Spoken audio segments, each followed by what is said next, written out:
Government school ਨੂੰ ਰਾਹ ਜਾਂਦਾ ਵੇ ਜਿਹਦੇ ਉੱਤੇ ਗਿੱਟਿਆਂ ਤੋਂ ਉੱਚਾ ਉੱਚਾ ਪਾਣੀ ਖਲੋਤਾ ਵੇ ਤੇ ਬੰਦਿਆਂ ਨੂੰ ਲੰਘਣ ਵਿੱਚ ਬੱਚਿਆਂ ਨੂੰ ਲੰਘਣ ਵਿੱਚ ਸਾਰੇ ਮਹੱਲੇ ਗਲੀ ਸਾਰਿਆਂ ਨੂੰ ਟੈਨਸ਼ਨ ਬਣਦੀ ਹੈ। ਡੀਸੀ ਗੁਜਰਾਂਵਾਲਾ ਸਾਹਿਬ ਨਵੀਦ ਅਹਿਮਦ ਸਾਹਿਬ ਅਲੀ ਜਨਾਬ ਅੱਗੇ ਵੀ ਹੁਣ ਲੋਕਾਂ ਨੂੰ ਵੀ ਪਤਾ ਲੱਗ ਗਿਆ ਵੇ ਕਿ ਅਗਰ ਇਹ ਡੀਸੀ ਸਾਹਿਬ ਦੀ ਖਿਦਮਤ ਵਿੱਚ ਕੋਈ ਗੁਜ਼ਾਰਿਸ਼ ਕਰੇ ਨਾ ਤੇ ਡੀਸੀ ਸਾਹਿਬ ਉਹਦੇ ਤੇ ਐਕਸ਼ਨ ਵੀ ਲੈਂਦੇ ਨੇ ਔਰ ਉਹ ਕੰਮ ਵੀ ਕਰਕੇ ਦਿੰਦੇ ਨੇ। ਅਲੀ ਜਨਾਬ ਇਹ ਨਾ ਮਾਮਲਾ ਜੇ ਸਿਆਲਕੋਟ ਬਾਈਪਾਸ ਨਗਰੀ ਅਹਿਮਦ ਸ਼ਾਹ ਇਹਨੂੰ ਆਂਦੇ ਨੇ। ਅਲ ਜਨਾਬ ਇਹ ਨਾ ਨਾਲ ਬੱਚਿਆਂ ਦਾ ਸਕੂਲ ਹੈ ਗਵਰਨਮੈਂਟ ਹੀ।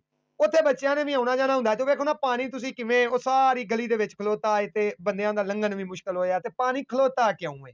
ਇਹ ਜਨਾਬੇ ਅਲੀ ਇਸੇ ਗਲੀ ਆ ਸਾਹਮਣੇ ਨਾ ਤੁਸੀਂ ਵੇਖੋ ਨਾ ਤੇ ਇੱਕ ਘਰ ਹੈ ਉਹ ਵੀਡੀਓ ਬਣਾਉਣ ਵਾਲੇ ਨੇ ਤੇ ਦੱਸਿਆ ਕਿ ਉਹ ਬੜੇ ਬਾ ਅਸਰ ਨੇ ਉਹਨਾਂ ਨਾਲ ਭਾਈ ਕੋਈ ਬੰਦਾ ਗੱਲ ਹੀ ਨਹੀਂ ਕਰ ਸਕਦਾ ਤੇ ਮੈਂ ਇਹ ਗੱਲ ਨੂੰ ਨਹੀਂ ਮੰਨਦਾ ਕਿ ਮਹਿਕਮਿਆਂ ਤੋਂ ਵੀ ਬਾ ਅਸਰ ਕੋਈ ਬੰਦਾ ਹੁੰਦਾ ਵੇ।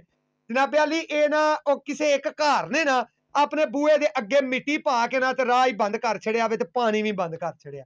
ਹੁਣ ਉਹ ਕਿੱਡੇ ਕੁ ਬਾ ਅਸਰ ਹੋਣੇ ਨੇ ਵਾਕਈ ਕਿ ਜਿਨ੍ਹਾਂ ਨੇ ਪੂਰੇ ਮਹੱਲੇ ਦੀ ਟੈਨਸ਼ਨ ਹੀ ਨਹੀਂ ਲਈ ਪਾਣੀ ਵੀ ਖਲੋਤਾ ਹੈ ਉਹਨਾਂ ਨੇ ਵੀ ਇੱਥੋਂ ਹੀ ਲੰਘ ਕੇ ਜਾਣਾ ਹੈ ਲੇਕਿਨ ਉਹਨਾਂ ਨੂੰ ਇਸ ਗੱਲ ਦੀ ਟੈਨਸ਼ਨ ਕੋਈ ਨਹੀਂ ਆਈ।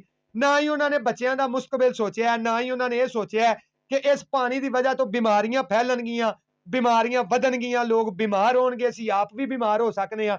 ਹਰ ਮਹੱਲੇ ਵਾਲੇ ਨੂੰ ਨਾ ਆਪਣੇ ਮਹੱਲੇ ਦੀ ਸਫਾਈ ਆਪ ਵੀ ਨਾਲ ਕਰਨੀ ਚਾਹੀਦੀ ਹੈ। ਯਾਨੀ ਲੰਘਦਿਆਂ ਹੁੰਦਿਆਂ ਜਾਂਦਿਆਂ ਜਿੱਥੇ ਤੁਸੀਂ ਵੇਖੋ ਨਾ ਗੰਦ ਪਿਆ ਤੇ ਉਹ ਆਪ ਵੀ ਚੁੱਕ ਛੜੀਏ ਤੇ ਆਪਣੇ ਘਰੋਂ ਆਪਣੇ ਮਹੱਲੇ ਹੀ ਚੋਂ ਕੋਈ ਐਡੀ ਸ਼ਰਮਿੰਦਗੀ ਵਾਲੀ ਗੱਲ ਨਹੀਂ ਹੁੰਦੀ ਹੈ। ਮੈਂ ਆਪ ਆਪਣੀ ਨਾਲੀ ਤੋੜ ਤੱਕ ਸਾਫ਼ ਕਰਦਾ ਰਿਹਾ।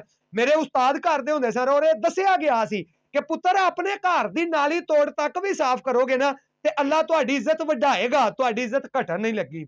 ਆਮ ਬੰਦਿਆਂ ਅੱਗੇ ਵੀ ਮੇਰੀ ਗੁਜ਼ਾਰਿਸ਼ ਕਿ ਇੰਜ ਦਾ ਮਾਮਲਾ ਵੇਖੋ ਨਾ ਤੇ ਤਕੜੇ ਹੋ ਜਾਵਿਆ ਕਰੋ ਕੋਈ ਡਰ ਨਹੀਂ। खैर डीसी साहब की खिदमत गुजारिश है कि अली जनाब नगरी अहमद शाह नजद गवर्नमेंट हाई अपना स्कूल जे सियालकोट बाईपास के नेड़े ते जरा थोड़ी जी शफकत करे जे जे ते उत्थे मैनू तो लगदा कि पेरा फोर्स दे जान वाला काम है कि जे वो बंदियां ने राह बंद कर छड़े है ते जे उंज नाला बंद है या कोई मामला है ते वो भी जरा शफकत करे जे वेख लिया जे।